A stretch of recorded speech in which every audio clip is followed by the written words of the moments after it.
Hey guys, welcome to Ringsiders. Jamie here as always, joined by Callum. How you doing, Callum? I'm very tired, but I'm good. Let's do it. Oh, bless your little heart and soul. What a hard life you live. And very excited today, we are joined by the current MCW heavyweight champion, Mr. Adam Brooks. How are you, sir? Thanks for joining us. Fellas, it's good to chat with you. I'm sorry that you blokes are up, 10 a.m. over there at your time? Yeah.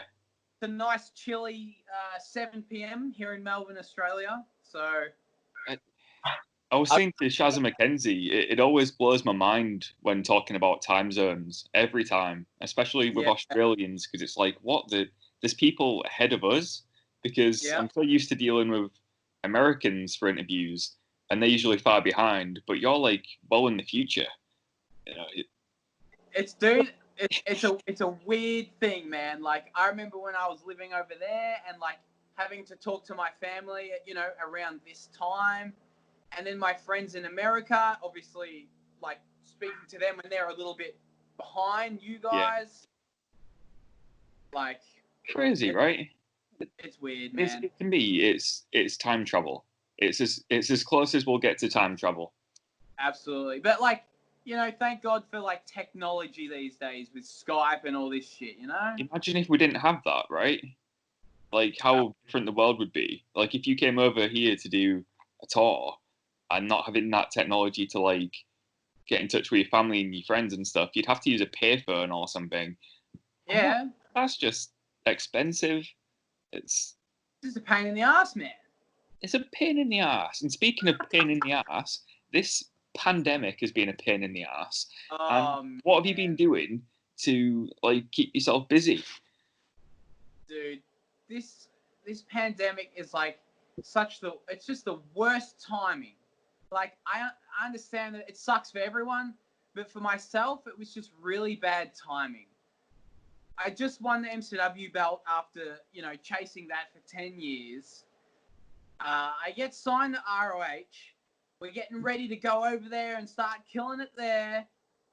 And then this pandemic comes and it just fucks the whole world up. Like, that really sucks, man. Like, it's kind of like the Drew McIntyre story where he's spent this whole chunk of time reinventing himself to win the WWE Championship, finally, after all these years of being the chosen one.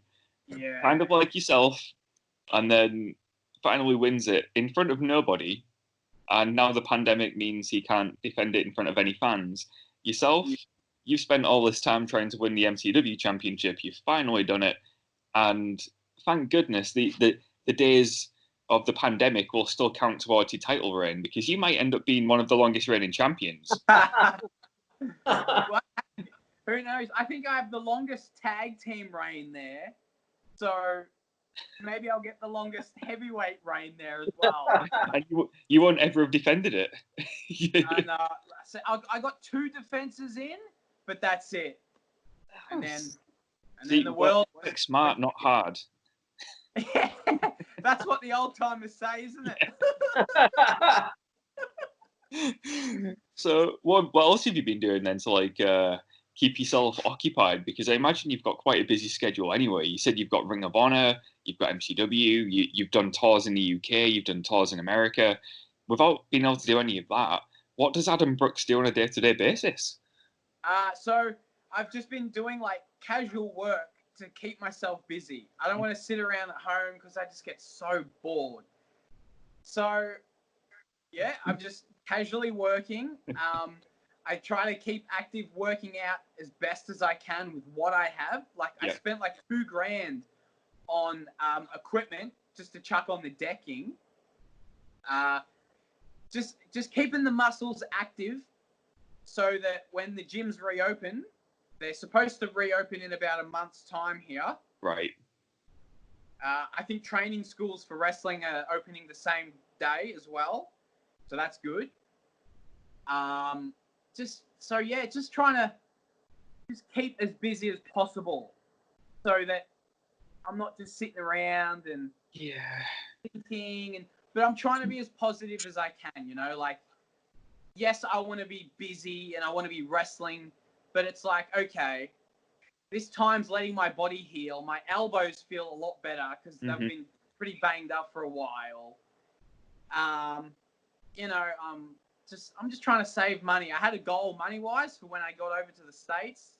You know, obviously I wanted to buy a car over there, so I was like, all right, I'll save. So I don't know. We'll see what happens. Just with everything that's happening in the world, especially over there, I don't know when the fuck I'm going to end up over there now. You know? This year is so fucking crazy. Like, just focus on stuff here. Hopefully back wrestling here.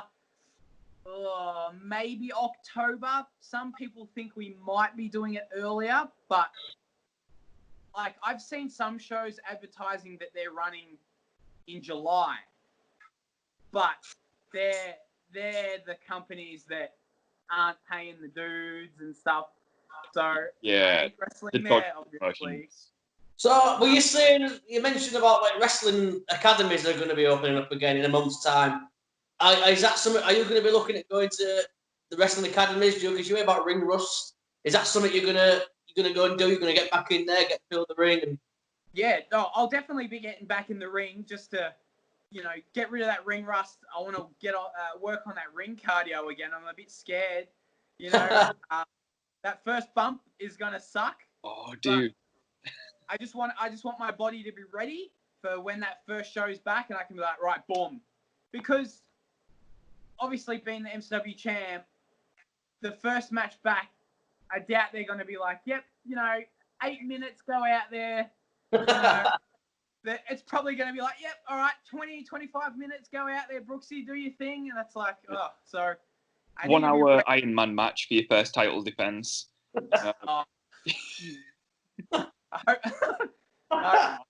Dude, I've done an Iron Man match and I'm not a fan of it. And it's not because of the length of the match. Like, that's fine. It's working everything into the time wise. So like I remember we had some spot and it was like, oh, let's pretend that we're gonna tap out, like 5 seconds left. So we're trying to work to like keep it. We're working this match and we're looking at the screen. Okay, yeah, put me in the submission. Like, that's what sucks about Iron Man matches, you know?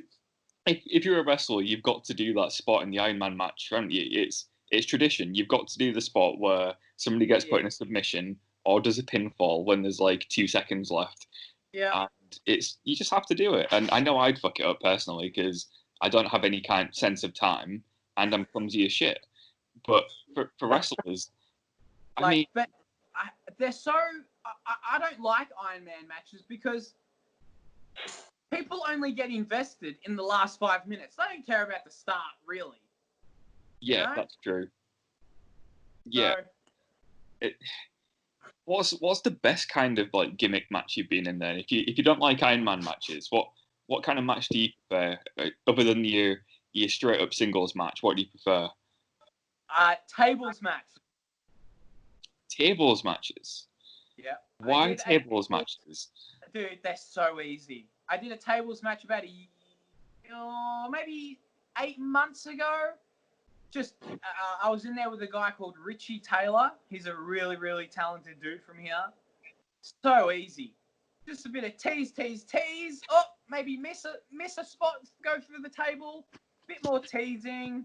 Boom, finish. Easy peasy, mate. Easy peasy. What's it like going through a table? Because I've always wanted to take a 3D through a table. That's on my bucket list. It just looks so satisfying. I don't know why.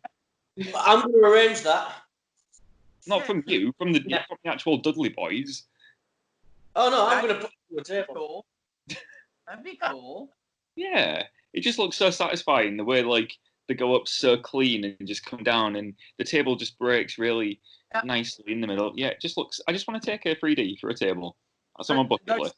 Those stiff tables are what suck. The ones that you see on Botchamania, they suck. The Japanese tables. Those Japanese ones, and then just ones that don't break. Like I've dealt with one of them before. Like the dude went to powerbomb me and it didn't break. So then we did it again and it didn't break again, but the leg like snapped. So That's you all right. can't try it a third time after that. You've just got to give up because there's nothing worse than seeing them just trying desperately to throw each other through the table and it won't break. And you're like, it's all right, guys. We get it. You were meant to go through the table, and let's just pretend you did. I don't want you to kill yourself putting yourself through this table. It's cool. And they keep trying and trying, and eventually it does. And I just feel so bad for him. But what would you do in that point? Would you keep trying and trying, or? I mean, if it was a tables match, you'd have to. Yeah. Yeah. That's a hard one because if it was just a normal match, like I don't know, street fight, whatever, I wouldn't do it like numerous times. No way. But I mean, if it was a tables match, then I guess you kind of have to. You kind of have to, yeah. You know. See, that's what you should do as an angle, right? As the champion, you book yourself only in tables matches, but the table that you bring in is one that just can't break. So you can never lose the championship because you'll never be put through a table. Not a bad idea. There you go. Some advice for you there from a. Yeah, but if you can't put the guy through a table, he's going to have the world's longest wrestling match, isn't he? Yeah, but you can never lose it. So who gives a fuck? Do you reckon Vince Russo's come up with that, or is that a first? I reckon he's definitely said it at some point. Well, that'd be a table on a pole match, though, wouldn't it? So I don't know how you'd work that shit out. I don't know. He'd find a way. Of course he would. I'd like to do something on a pole match. That'd be fun. Have you never done a pole match? No. Well, I mean, we had Zicky Dice on a few weeks ago, and it turns out he's a massive rice pudding fan. Right. So I booked Zicky Dice against my own dad in a rice pudding on a pole match. So if you want to get involved and make it a triple threat, I mean, wait a minute. We've got it's now a fatal four-way. So we've got Marek Brave, Zicky Dice, Ace Austin. There was somebody else. Yeah, my dad's in there. Your dad. And Adam, will add yourself to this fantasy match that we're booking. So Yeah, we'll I'll make get it a 5-way, and it's basically just your favourite pudding on a pole, and you've got to retrieve your favourite pudding from this pole. That's the idea of the match. So it has to be a pudding? It has to be a pudding. All right. Which pudding are you putting forwards for this match? Will Ospreay's mum's Yorkshire pudding. It's amazing. Yes. That's made our day because it all started from the Yorkshire pudding conversation, right? We said to Zicky, do you like Yorkshire puddings? And he was like, never heard of him. He was like, but I do like rice pudding. And I was like, well, that's not really the same thing, Zicky, but we'll let you have that one. So just to make you more clear, Adam, we're actually from Yorkshire. So okay. Obviously Yorkshire pudding is one of our traditions. So for some bizarre random reason, we started asking everybody what pudding they like. And now it's getting into like a multi-man pudding on a pole match. So, and now you're in it. Now you're in it. Is Yorkshire near Essex? No, that's like such an American thing to say. Like, because I don't know, but like when I was there, I was in Essex at Ospreay. Yeah, it's probably like a 4-hour drive from here to. Well, so yeah, by Australian standards, it's just up the road, but. Yeah, it's just 4 hours up the road, right? It's just down the road. 4 hours is nothing for us, dude. Wow. If you drive for 5 hours here, you're in France. You're in a different country. That's nothing. When I first started, I was driving 8 hours once a month to wrestle in South Australia because that was the only place that would book me at first. So I'd drive all the way there once a month, 8 hours, no money, no pay at the time because I was a nobody. Jesus. Yeah. It's the same as if you were to drive to, say, Sydney from Melbourne. It's like 8 to 10 hours, depending where in Sydney the show is. That's we can't even. Our little British minds can't really get around that. Like, dude, it's pretty crazy. What did you think of it when you came to the UK then, and you get to anywhere within like a few hours? I bet that was good for you. your bookings? It was like it was handy, but I hated getting the train everywhere. We've got the worst rail system in the world. The public transport, like I hated it. I think I caught a bus from somewhere. I can't remember, but it was to Preston. And I think it was like 6 hours on the bus or something. Which, like, whatever. But yeah, just constantly getting trains and then buses back home, and then you got to lug your luggage everywhere. Yeah. It was like, it was a bit of a pain in the ass, and it was cold. Oh, it's always cold, mate. What's it like there at the moment? Is it your winter at the moment, or is it getting to... Winter starts tomorrow. Tomorrow, right. So what do you class as winter? Oh, dude, our winter's nothing like yours. Like, because we don't have snow here in Melbourne, obviously. Yeah.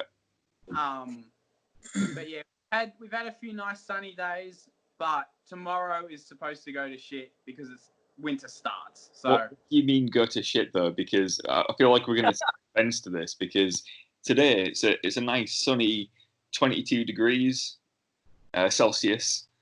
Where would that rank on the Australian heatometer? That'd be just like a nice day, nice sunny day. This is peak summer for us. Yeah, I think I was there when it got. I was there a few years ago, and it was so. I couldn't believe how hot it was because England doesn't really have air conditioners. No, we don't at all. Every house in Australia has air conditioning because it gets so hot here. And I'm in like the coldest state. Melbourne is relatively cold. But if you're in places like Brisbane or Adelaide or Perth, like it gets so hot there, man.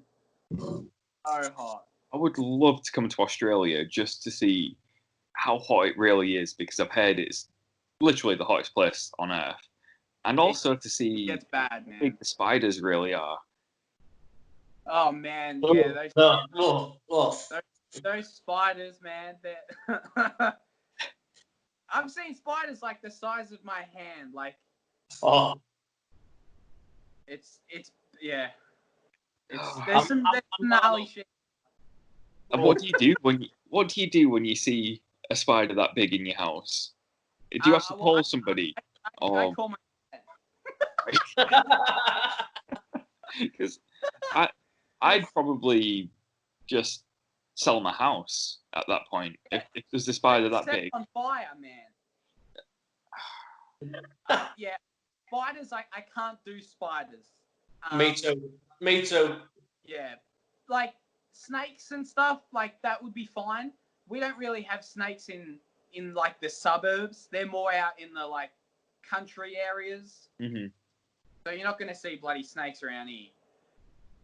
But we get the odd spider every now and then. Well, I can't cope with spiders myself. I've recently, in the last couple of months, I've got a cat, and she gets all the spiders for me. So I'm all right now. I came down the other day and I was like, "What the hell? What the fuck are you doing?" And she looked up at me and there's a dead spider squashed on her nose. I'm like, "Holy shit!" I'm like, then I've still got to go near it and pick it up. I'm like, "Oh, can't you just eat the fucking thing instead of putting it on your nose?" But she's my saviour now. I don't have to go nowhere near a spider. She gets them for me. It's great. Yeah.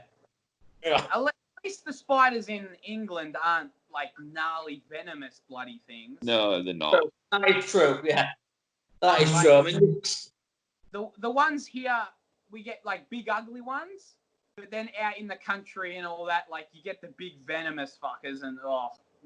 Yeah, I would not. Yeah, I mean, I read somewhere that everything in Australia wants to kill you, and it does seem that way, especially when you look at the spiders. It's like, well, as much as I'd love to come to Australia and see the spiders for myself and be like, okay, that's an Australian spider, at the same time, that's the one thing that puts me off going, because fuck that. If you were to come here, you probably wouldn't see one unless you went out to find one, you know?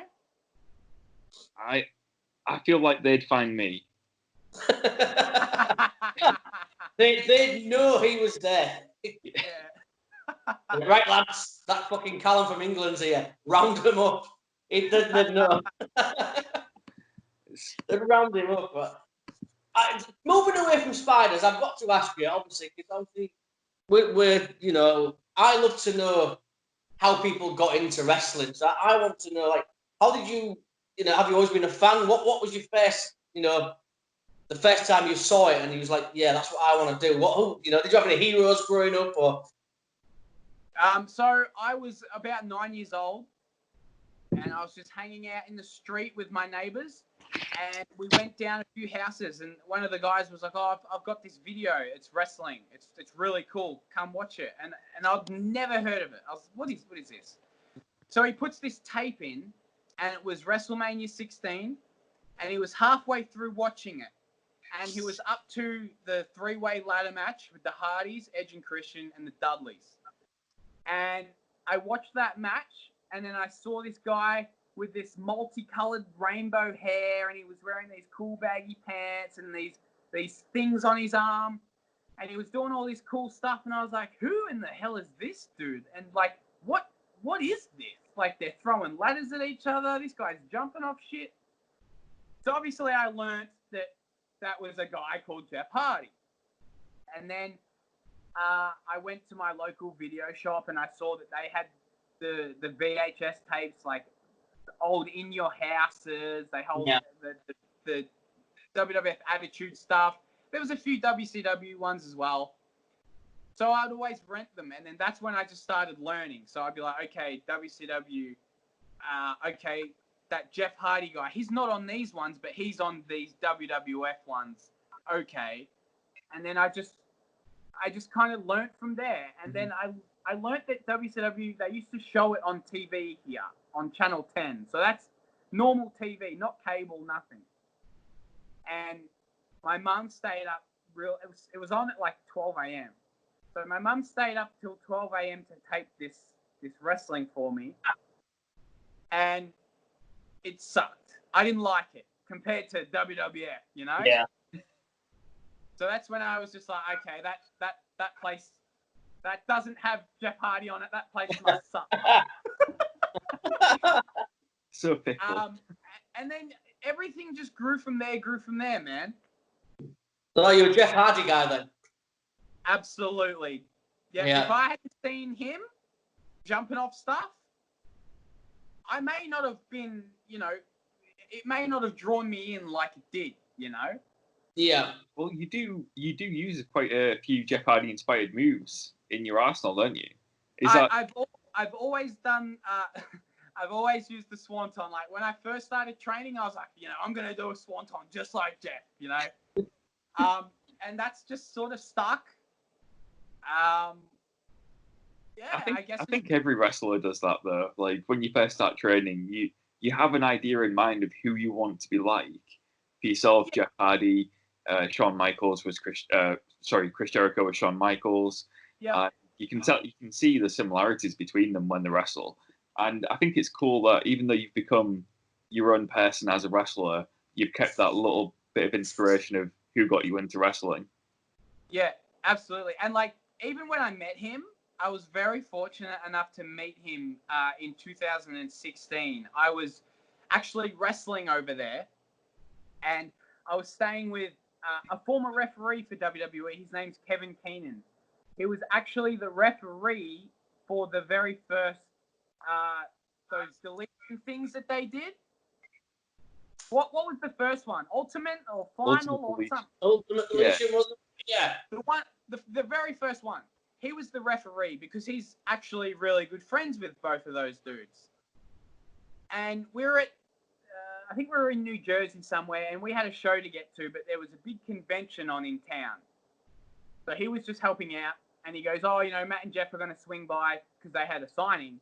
I'll introduce you to them. And I was like, oh, fuck, okay. And then they rock up, and there was this massive, massive line. And I was like, oh, dude, like, you know, we got to get to the show. We can't be waiting in this line. And he goes, line? He's like, they're like my best friends. We don't have to wait in that line.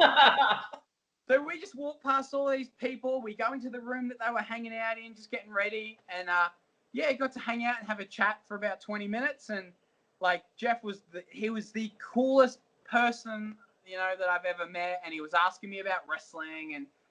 And then he goes, oh, what do you use as a finish? And I kind of giggled and I do a swanton because you're the reason that I fell in love with this. And he just thought it was really cool. And, did your tailbone hurt now when you do it? I'm like, yeah. That's such a cool conversation to be having. Imagine telling like 10-year-old you that one day you'll be talking to Jeff Hardy about doing the swanton bomb. That's such a cool, dude, like surreal moment. He's the only wrestler that like my heart's pounded for. Like I was like, oh, like whoa. I've met numerous guys over the year. Oh, look, I watched that guy on TV. It's like, oh yeah, cool. Hello, sir. My name's Adam. But like, you meet the guy that made you want to do this. It's like, whoa. So, but he was awesome. He was the coolest. And then we had a quick chat at the Hall of Fame. For, I don't know, a couple of years. Took the last one that was. It would have been the last Hall of Fame they did because it got cancelled. Oh yeah. Yeah. That was cool. Yeah, I can't remember what year we're in at the minute, so it was like, WrestleMania before the pandemic. Yeah. What one? The one that Bret Hart got attacked at. That one. Yeah. 35. WrestleMania 35 week, wasn't it?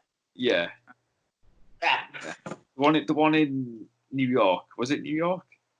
Yeah, I think so. Yeah. Right. Okay. Because it seems like it seems like we haven't had a WrestleMania with fans for about 10 years. And it's only been one. Yeah. Is it safe to say that the coronavirus is the biggest fucking heel in the history of the world? I mean, well, dude, it has to be. Yeah, I mean, it's ruined everything. Talk about that. Yeah. I think 2020 is the greatest heel in wrestling in the world because this year just gradually gets shitter as it progresses. And guess what? We're only halfway through. This might not even be the big finish. Dude, it sucks. Like, in Australia, we started the year off with these gnarly bushfires. Crazy bushfires. Yeah. We get over the bushfires, and now this is fucking virus, Yeah, man. I don't like to say it, but I always think, I wonder how it could get worse, but I don't want to tempt it and find out because it's just been a shit year. And guess what? If we've got wrestling coming back soon, at least that's a little silver lining because I think we all miss wrestling. Like us as fans, you as a wrestler, it's going to be fun to finally have crowds back and stuff. But what do you think how do you feel like companies have adapted to having no fans? Do you feel like they've done a good job of it? I think AEW have done a really good job of it. WWE, at first, I think it took them a little bit of a while because, I think that first show they did, they showed the empty seats, and then now they've only started placing people in the crowds and stuff. Yeah. I mean, they're doing they're doing what they can, I really liked that plexiglass thing that they did this week. That's so cool.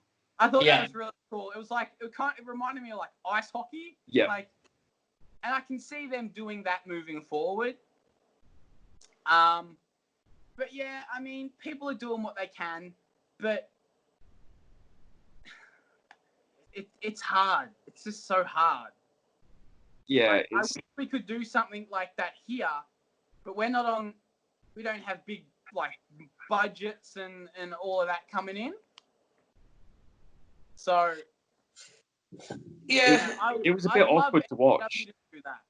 But yeah, they wouldn't be able to pay people because we don't have fans coming in buying tickets and all of that. So. Yeah, I know when we first watched SmackDown, and it was like, there's going to be no fans in attendance. It's from the Performance Center.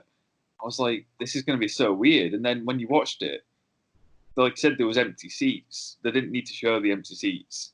Just get rid of them. And after every move, if there wasn't a commentary line and you just heard the silence, it was like you was watching Curb Your Enthusiasm or some kind of awkward sitcom where it was just this awkward. It's like watching The Office where there's an awkward silence after something, and you couldn't help but cringe a little bit because you know that's where like a reaction's meant to happen, but because it's silent, you can't help but. It was just weird to watch, but Yeah. I've kind of got used to it now. But I try to watch it just to learn. Just so that, like, if I'm ever in that position, I mean, I was in that position when I first started wrestling, obviously. And you just, like, it's just interesting to learn and watch these guys work without a crowd. I'm lucky enough that I can actually talk to Matt about, Buddy Murphy about it. I can talk to him about it and understand, you know, why he did certain things. But I'm noticing a lot of the guys are working stiffer just to get that noise. yeah. You know, the girls seem to be making more noise vocally, which is sort of uncomfortable at times, but like they're doing what they can, you know? God, Rhea Ripley versus Charlotte was an incredible match. It was so good, man. When you turn the volume down a bit, unreal, because I had it on just normal volume. And the people I was watching it with were like, are they shouting a lot or is it just me? And I was like, no, they've been very vocal to like fill in the silence, and they're doing a great job of it. Yeah. That match was fantastic. That might be my favorite match of the night at WrestleMania. Dude, I think so too. Like, and I'm not just being biased because I'm friends with Dems or Rhea. Dude, it was really good. And knowing what I know, what went down like before that, you know, just how everything was like, I don't know, it just rush type thing. Like, you know, oh, we got to film this, get out there, like, dude, it was great. It was a really good match. I wish Rhea got to, you know, have that big moment in front of all those people and stuff. But dude, she's probably got another 5 Manias or something in there. She'll be sweet. At least, she'll be fine. I truly, honestly believe Rhea Ripley is the next big thing in the women's division. Yep. Just hands down. Like, not being biased, but absolutely, man. Like, dude, they wanted her when she was 17. Really? Wow. Like, yeah, because she's only young now, isn't she? She's 23. Yeah. That makes me sick. The bitch? It makes you think, like, what have I done with my life? I'm 31 years old, and I run a wrestling podcast. And then you see, like, a 22-year-old, 23-year-old who's got the world at the feet, headlining WrestleMania, you know, and you're like, fucking hell. I'm 36, divorced, and live with a cat. Like, come on. But you got to look at it. We're all different. You know, we're not all born genetically gifted like some people.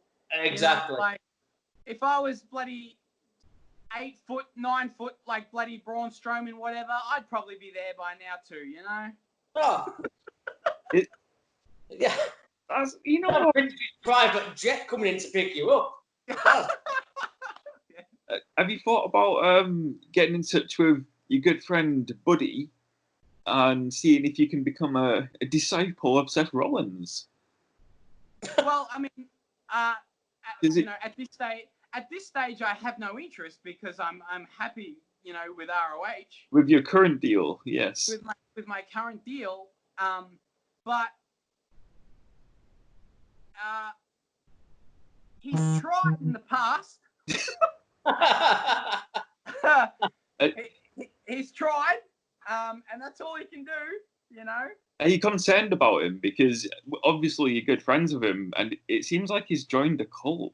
You know, I'd be a bit concerned if I, as a friend, looking out for him, be like, you know, I don't really like who you're knocking around with. He seems like he's a bad influence on you. You were such a nice guy, and now, you know, you look all serious, and you know, I'd be a bit concerned about him. Adam, I must just tell you one thing, Adam. Sorry, it's still real to Callum. So, you know.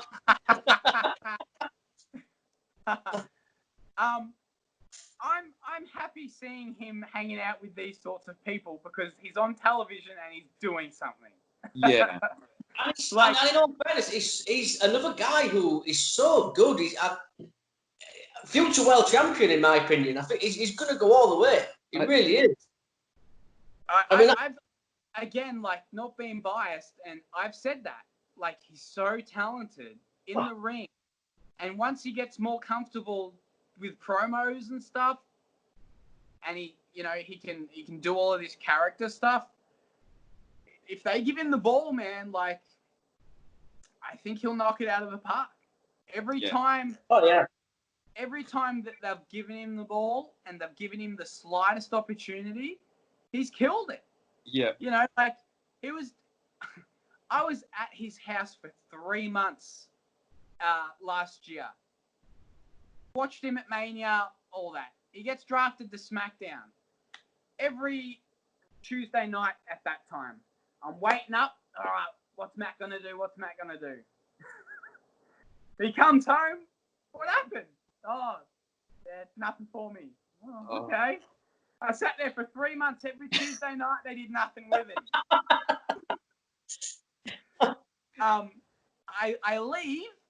Then he starts doing that thing with Roman and Daniel Bryan and all that. Those slight opportunities he got there, he killed it. So what you're saying is you were holding him back? No. It wasn't me holding him back. But, yeah, and then, like, he went to Raw, wasn't doing much at the start, and then he got those opportunities to wrestle Aleister Black, and then, finally... So cool. They were incredible. So, I'm just happy to see him doing something. So, yeah, he's cool. He's doing his thing, man. Not a bad guy to learn from as well, working with Seth Rollins as well. Dude, no, absolutely. Like, I learned so much from him, and I'm so grateful that I can have his name on my resume. That's helped out so much. Yeah. There's a lot of guys here who, when they first started training, they were trained by guys who they may be sort of top name guys here, but elsewhere they're not known. Mm-hmm. Yeah. I'm so lucky that the guy that trained me has actually gone on to achieve success in the biggest company in the world. They can see on my resume, oh man, this kid was trained by Buddy Murphy. He's pretty good, that Buddy Murphy dude. Let's see what this kid's like. And then that's really cool. Yeah, I can imagine. It really does help, And as and same as having Will, vouch for me. Will always vouches for me. Will's done a lot for me as well. I've seen a lot of tweets from Will, being very positive about yourself, and that might have been the first time I heard your name as a tweet from Will Ospreay. He's a big fan of Australian independent wrestling and the wrestling scene in Australia anyway, because, and again, it's thanks to Will that I know it, even like any of the companies over there, because he's such a big advocate for the scene. And I remember him doing a post saying, these are people in Australia that you need to check out, and you were one of them. And I did, and I was like, cool. And I think this was a few years ago. So Will, for people in the UK, has done a lot to bring us to our attention that there is actually a wrestling scene in Australia, and it's not just good; it's really fucking good. Yeah. So I mean, I think it's MCW. That's the biggest one up there, right? You've got. Yeah, I would say that the two biggest would be MCW in Melbourne and then PWA in Sydney. PWA is that's where Robbie Eagles is from. He's with New Japan as well. Yeah. Robbie is such a cool guy. We've been trying to get Robbie on the show for a while. Unfortunately, the powers that be said we wasn't allowed to speak to him. But maybe one day down the line, because we're making a thing of talking to Australian wrestlers now, apparently. So, but yeah, he's such a cool guy, so talented. And what's your experiences of Robbie Eagles then? Man, dude, he's a lovely, lovely fella. And he's so talented as well. And he's the head trainer at the PWA school.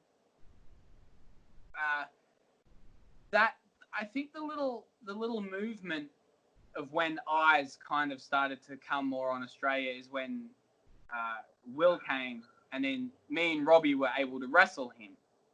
Robbie wrestled him on the Friday night, then he came to Melbourne, and me and Will wrestled on the Saturday night. And I think since then people were like, oh, there's some really talented people in Australia. And then me, Jonah Rock, or Bronson Reed now, and Robbie, we all got the opportunity to travel to PWG together. So we were there for about a year. And then the three of us got really close. And people back here gave us, they named the three of us the G3. Just like this little clique of guys that are going around and trying to get eyes back on Australia. So that was really flattering. And then when Jonah left to go to WWE, the three of us, we had this really cool three-way, and it was just a really cool moment, man.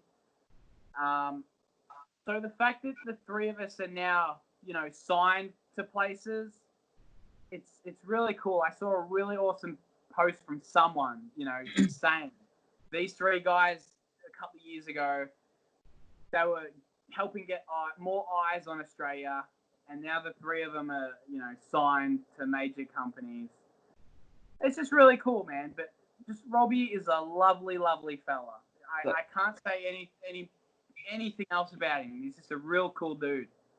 I've got to ask you, just going back with your same PWG, what was it like working there? Because people talk about bucket lists, WrestleMania and all this. Battle of Los Angeles is on my bucket list. Yeah. So, what was that like working for PWG? So doing bowler, dude, great experience. Like just some of the best wrestlers in the world get to take part in that tournament. Like that was awesome. But then getting to wrestle in Reseda was interesting because you grow up watching PWG at that Reseda, that venue, and I remember as we were on the way there, Jonah was saying to me, he goes, "Oh, the venue, it's interesting." And I go, "Okay." So I walk in there and I go, "Wow, like this place is a shithole. Like there's cracks in the wall." Is it the 10th Legion or something? Hey? Is it the venue called the 10th Legion something or Legion Hall or something? Legion Hall, yeah. But and there's just a black curtain, and then the locker room is so small, and it's just like, okay, well, all right, well, I'm here, so let's. was it cool though? Like being in theater, yeah. I can imagine it was awesome to be there because you've grown up watching stuff there, and then getting to witness and feel the crowd is awesome. Just a little bucket list thing to just tick off the list. It's certainly on my bucket list to go and to see it live. It's up there at WrestleMania. That's how much I want to go. It's on that bucket list near the top. Well, they've knocked down that venue now. They have, yeah. Oh, well, book it then. Yeah. It would have been awesome to go as a fan because you could just sit there and just get drunk, Yeah. That's it. That would have been my plan. That would have been it. The new venue is pretty awesome as well, the Globe Theatre. That's really cool. Yeah, it's definitely on the bucket list, 100%. Yeah. It was the atmosphere at Reseda though, wasn't it? Like, it was just... Yeah. It was all about the atmosphere. Like you said, the venue itself was falling apart, but the fans held it together with the atmosphere, and I've got some very fun. We all do as fans, and as fans of PWG, the amount of talent that's gone through PWG is basically a who's who of wrestling now. Everybody's been there, and is it cool to just have your name added to the list of people who's wrestled in PWG? Yeah, absolutely, and like that small list of Australians too. Yeah, sure. Like, it's really cool. It's something that I have over Matt. He's never done it. Because because he never got to do some of these cool things, you know, on this indie route. He did 6 years of like the indies here, and then he got signed. You know, whereas you're, you know, I'm branching taking out a a little bit. completely different path. Yeah. I've been all over the world, not with WWE. You know, I've been in places like Arena Mexico, and like he didn't get to do that on the indies, you know. It sounds like you're ticking off a bucket list before you do. Like, you know, I think it's so cool that as a fan, if I was a wrestler as well, even being signed to Ring of Honor would be a surreal moment for me, and I'm sure it was for you too, because I don't know what you watched growing up, but I'm gonna guess Ring of Honor was a massive influence to you. It's kind of like the first indie that everybody finds as indie. It was at the time, not so much now. But when you find Ring of Honor, you're like, wow, there's this whole world of wrestling outside of WWE. And for you now to be signed to Ring of Honor, and especially as one of the only Australians that comes to mind, I'm sure there has been some in the past with Ring of Honor, but signed to a full-time deal, that must be pretty cool. So it's kind of all come full circle with ROH in a way. Because in April 2013, I traveled over to Philadelphia and I did the 2-day seminar tryout camp. I would have been about 21 at the time. And the head trainer of that weekend was Jay Lethal. And then we fast forward to 2018. I wrestled Jay Lethal in Edinburgh for ROH. So, like, that was cool. And then now you fast forward again, and you know, and now I'm signed with them. Mm-hmm. You know, as well as Slex and Kellyanne, who are Australians as well. Like the three of us being there, it's just a really cool crew. That I guess the other companies have sort of looked past, and now the three of us have ended up there. And, you know, we're all pretty stoked and excited to finally get there. Slexy was able to get, I think, 3 matches in there, and then obviously the virus came. But yeah, we're all excited to get there and represent Australia. Just do our thing, you know. Oh. But we don't know when we're going to be back there, just because of everything that's going down. Well, when you are back there, what are you setting your sights on first? Is it going to be straight for the World Championship? Do you want to work your way through the ranks? What does Adam Brooks want in Ring of Honor? I want to just go in there and just have good matches, just kill it. And then, yeah, definitely a goal is certainly a championship.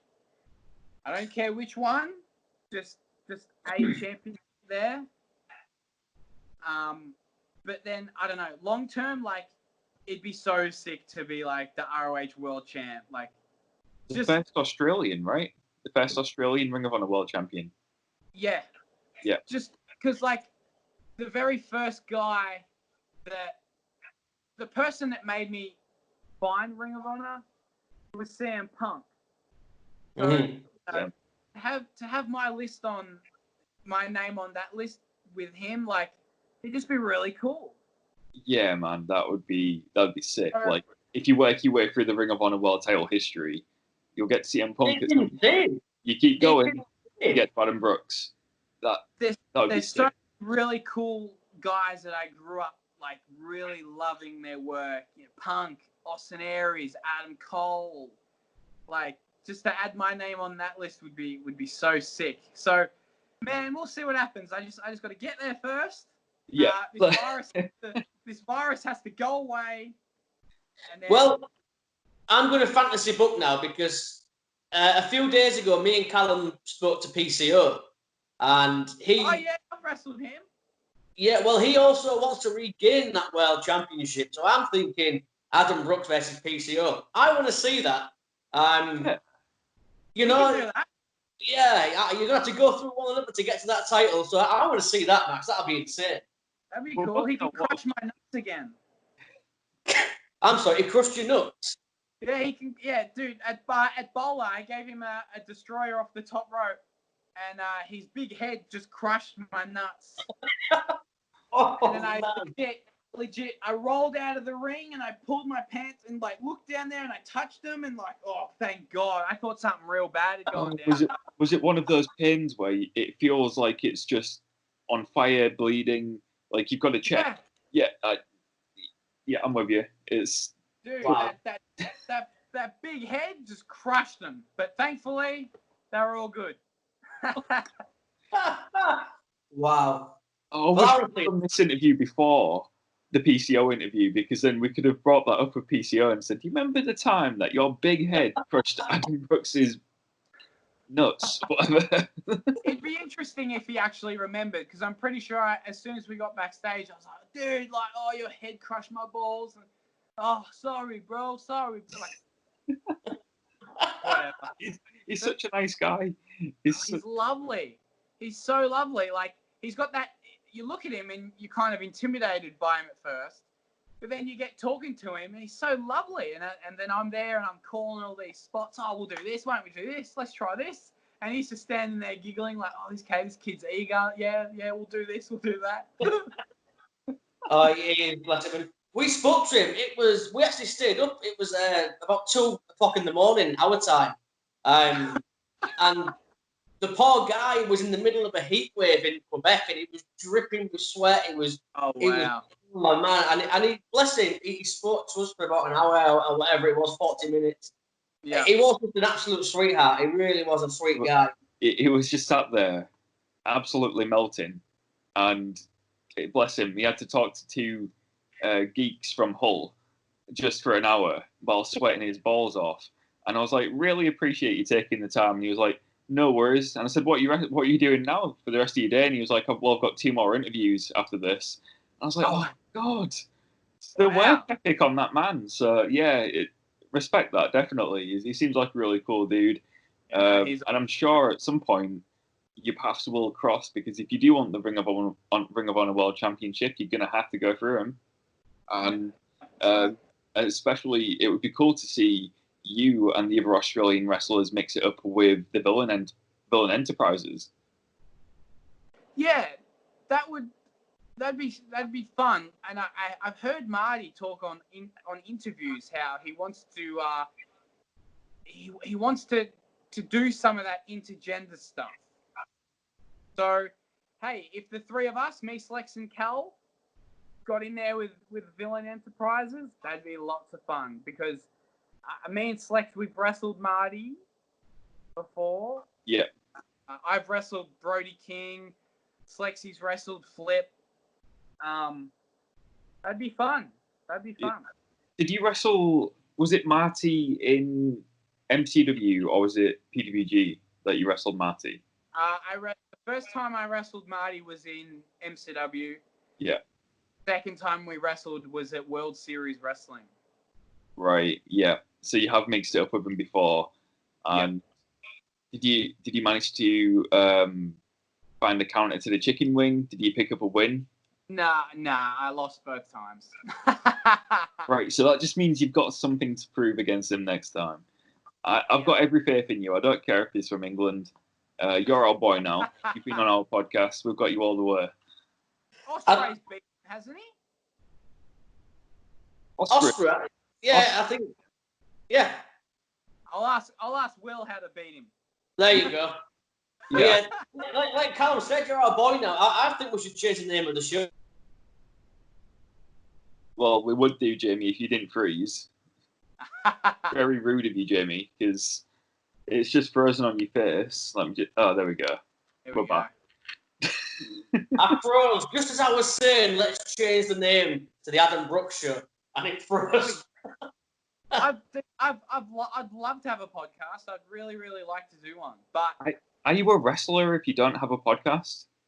See, it wouldn't be wrestling related though, and that's why we can't do it, because the friends that I want to do it with, they're wrestlers as well, and we don't potentially want to screw them out of ever getting a job somewhere. So it's something to do after wrestling, because it's very. That's what every wrestler does nowadays. As soon as you retire, you start a podcast. Yeah, And we can talk about whatever. Yeah, and well, I mean, me and Callum do another one called The Ranch, don't we? Where we just talk shit. We get drunk and smoke and talk shit. yeah, it's called you ever want to come Ringsiders on that Rant. as well and just talk shit with us? It's like a little spin-off show where we just talk shit because we want to be able to talk this shit, but we can't do it on the main show.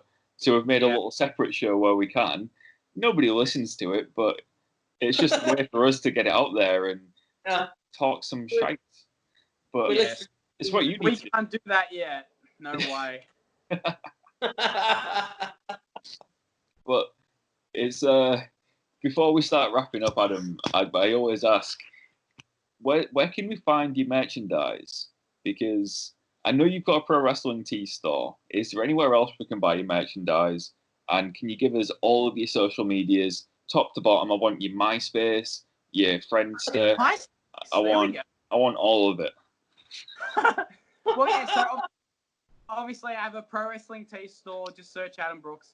I also have my own Big Cartel store. So brooksymerch.bigcartel.com. And if you're within Australia and you're listening to this, I have a wrestler merch store. This really cool group in Sydney started this T-shirt store. It's pretty much the equivalent of pro wrestling tees, but it's within Australia, so that people don't have to pay those crazy pro wrestling tee shipping. I think Jazz McKenzie said about that. She said it was really good. Yeah, it's so good, man. And I feel that I've said this in other interviews, but this wrestler merch thing, I think it's going to be like a big thing that we all look back on that's helped the scene grow here. Right. Because all our designs are on the website. They do the work. They print it. They send it off. They get a cut. We get a cut. Boom. Easy peasy, you know? Like, if you don't have a certain size and you, at a show, just go to Wrestler Merch. They'll do it for you, you know? That's so cool. Yeah, so good. So I have a Wrestler Merch store, just Adam Brooks on there. Yeah. And my socials, man, my Twitter and my Instagram is the Adam Brooksy. And then there's an Adam Brooks Facebook as well. It's just /Brooksy brand. So yeah, everything's on there. There's not much wrestling related posting going on during this time. Yeah. Well, I have this thing at the moment where every guest that we have on, I seem to be buying their merch. So I guess I'm going to buy some Adam Brooks merch now. Oh, dude, please. You are? Yep. Yeah. During this time, man, like every time that phone goes off and you see that someone's purchased something, you're like, oh, yes, thank you so much. Tonight. Yes. Yeah, I will make it happen. I will buy some Adam Brooks merch. It's my thing now to buy a piece of merch from everyone who comes on. So you are next. I will buy some Adam Brooks merch. You're gonna be skint, mate. I'm gonna have to live in a box outside of my house at some point, but you know, merch you're buying is unreal. It's worth it. It's worth it for the love of wrestling. So, you know, Jimmy, I appreciate that. Where can we find you? Twitter and Instagram, RedWolfJB. That's all I have. I don't care for anything else. He also has Snapchat, TikTok. He has everything. He makes it out like he hates social media. But he's got all the social medias. No, I don't have Facebook, and I have deleted TikTok because I only had it for one reason, and I got bored of it. So I don't have Facebook Messenger. That counts. And you've got. I like TikTok. It's a good. I just got. It was Shazza McKenzie who told me to get it, and I got it, and I just thought I just can't be bothered. So I've got rid of TikTok. The dancing TikToks, like I don't care about that, but you see some real funny stuff on there that makes me laugh. But the dancing, I don't watch the dancing shit. Oh, great! No, now I've got to get it back. Adam Brooks is the one. I've got to get it back now. So. Jimmy's so fickle when it comes to stuff like this. He'll delete it, and then somebody comes on the show and goes, "Oh, get TikTok," and he's like, "All right, sounds like a good idea." Now, Snapchat's good too, though. It depends what you do. It depends what you do on that, though. Yeah, that's true. That's very true. I have Snapchat literally to talk to a friend of ours in America. That's the only reason I really have it now, is for that reason. Yeah, like I think Snapchat is perfect for, I don't know, if you're single, I guess. Yeah. And I only use Snapchat for my girlfriend because she's in another state. Mhm. So, really, and because the borders are all blocked off here, I haven't seen her for like 2 months. Oh man. So, The way I always see it is, and I know what you're getting at, but I would rather disappoint a lady in person than over Snapchat. there you go. There we go. Well, that Alan, where can we find you? You can find me on Instagram and Twitter at Hooch McGraw. You can find Ringsiders at Ringsiders Pod on Twitter and Instagram. And you can buy our t-shirts and hoodies and whatever else you want at our new Whatamaneuver store. Just search for Ringsiders Wrestling. And of course on YouTube at Ringsiders Wrestling, where you can find this interview and many more from the previous weeks. We've done quite a few, but Adam, it's been absolutely fantastic speaking to you, and we appreciate you coming on. It'd be really cool to catch up with you down the line when wrestling's back and see what's going on with Adam Brooks and hopefully in Ring of Honor. Thank you, fellas. It was good that we could finally get this chat happening. Yeah, so happy. Anytime. Message me. We'll have a chat anytime. It'll be good. I can't Excellent. wait. Thank you. And you have a good rest of your night, whatever's left of it. See you Thank you, later. Adam. Bye. Thank you, fellas.